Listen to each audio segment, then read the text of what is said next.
There is one sentence that has kept more women sick than almost anything else I hear. Just push through it. That's normal. It means it's working. If you've ever been told that worsening symptoms are something that you just need to endure in order to heal, this video may change everything for you. Because pushing through symptoms doesn't build strength. It often builds chronic illness. So let's talk about why pushing through sounds reasonable. We've been conditioned to believe that growth requires discomfort and healing requires effort and progress means tolerance and quitting, that means weakness. So when symptoms show up during a protocol, a diet, a cleanse, or a new supplement, people assume this must just be part of the process. And sometimes mild, short-lived discomfort can happen during change. But most people were never taught how to tell the difference between adaptation and overload.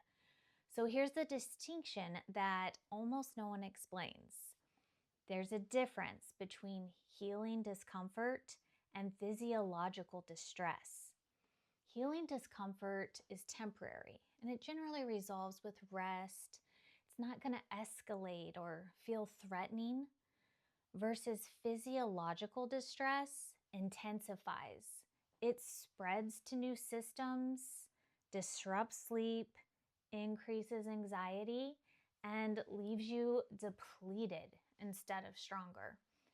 When distress is labeled as progress, people override their body's warning signals, and the body remembers that. So let's talk about what actually happens when you're just pushing through. When symptoms are ignored or overridden, several things happen at once. The nervous system learns my signals are not safe to express, and the immune system stays activated longer than necessary. Stress hormones are going to remain elevated, digestion slows further, and detox pathways become all congested. So instead of resolving an issue, the body adapts by being more reactive. And this is how temporary symptoms turn into chronic patterns. Not because you didn't push hard enough, but because you pushed too long. So let's talk about why autoimmune and just sensitive bodies in general can't power through.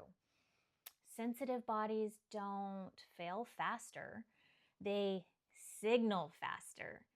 Autoimmune and chronically stressed bodies reach thresholds sooner and react more intensely, also requiring longer recovery windows. So when these bodies are told to push through, they don't just adapt, they flare. And then people are told, you must be doing it wrong. That narrative keeps women stuck in cycles of self-blame instead of self-observation. So what is the cost of just overriding the symptoms? Let's talk about that long-term expense. When symptoms are consistently overridden, the nervous system loses trust and the body increases its signal volume. So symptoms are becoming louder, not quieter. Recovery takes longer because the body is just struggling. And this is why so many women say, I used to recover quickly. Now I don't. I get sick and it takes me forever to heal. Or I used to be able to start a new activity or exercise and I'd just be sore for a couple days and then I'm good. Not so anymore. That ability to heal and recover becomes impacted. That's not weakness. That's a body that learned it had to shout to be heard. So when it's struggling to recover and it's struggling to heal, Rather than locking in and getting it done, it's making sure you know with extra symptoms and extra struggles. It's trying to communicate. So I do also want to discuss why saying that symptoms are just die off is a dangerous term to use as a blanket statement on all symptoms. It is honestly one of the most harmful phrases in healing culture. That's just die off. Sometimes symptoms are detox related, but assuming every reaction is die off removes discernment entirely. Die off while cleansing should be short-lived. It improves with hydration and rest. It doesn't escalate day after day. If you feel like, man, I've been doing this cleanse and the first day was hard, the second day was a little rough, day 3, I just almost gave up, and now how far into it are you? And your symptoms are escalating with time.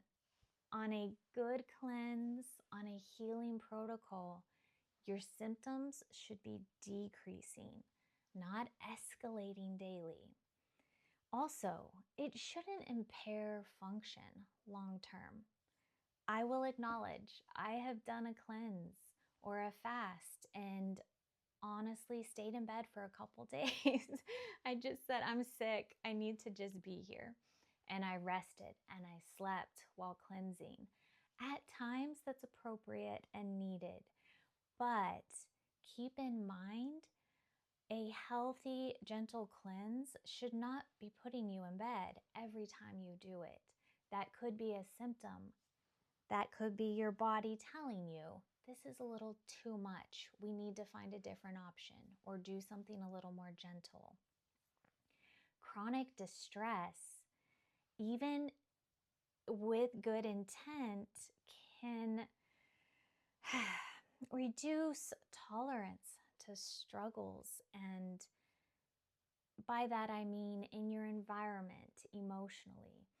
And it will disrupt sleep and mood. And these things happen, but pay attention. Is it getting worse? Is it getting better? I want you to evaluate and ask yourself, how is this really making me feel? And sometimes, yes, like I said, you need to rest. And sometimes you might need to deal with some mild symptoms, but don't push through chronic pain and don't just tell yourself that it's normal. Think about real healing. Let's talk about what it actually requires. Listening, pausing, adjusting, recovering.